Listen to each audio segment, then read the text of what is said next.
ای عباس دیوانه همه شرمنده کردی اینا بدرو ای توپوی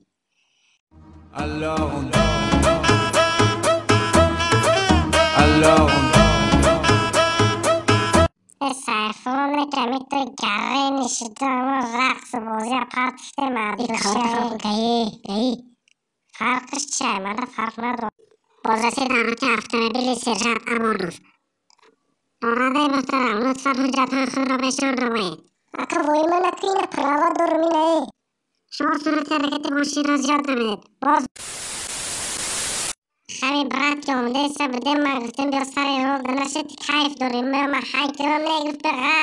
من زیر میکنم من میتونم گفت خیلی با اومده ایسا بده اینجا گفت من دور من میفرم گفتم بعد نگفت بعد گریف زیر کردم خیلی چیرس کوچی چخیلی که دیدی سوده نشوقه سپیرتی به سلامتیتون ضرر داره. صورت ماشین چند بود؟ یادم نیست به فکر این ماشین سپیدومتر هم نداشت به فکر هم نداشته اومده سفده خیلی من گفتم من میفرم ماشین نداشت پرسم خودم خیلی هیچ هم نیست افتیده خیلی توپ خوردم دو بار توپ خوردم خیلی هم نیست خیلی میشه یاد داشته میسته خیلی هم نیست من بقلای میشه این شخص رو در حالت مسیحشون بازرسی دولتی اتومبیلی در حالت مسیحشون خپیده است.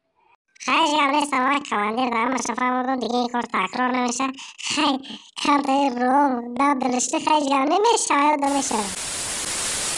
در این سرا مهمانم ز عشق مستی خونم ولی خودم میدونم که در دلت میمانم شادی زمان ما عشق مخلصان ما قصرت دارشک نم نم عشق چشمونه تر شهر سفر مجنون و لیلی لیلی لیلی لیلی عاشق شدن خیلی خیلی خیلی خیلی جان جان جان جان جان من تو جان جانان دلی دلی دلی دلی دلی تو بچه ما تو در افندید بگو یه روز افندید در کوچه نیویورک گای دادن نصف کردن تا حالی ما گفته سا که اینجا در کدام پرنده ریده باشه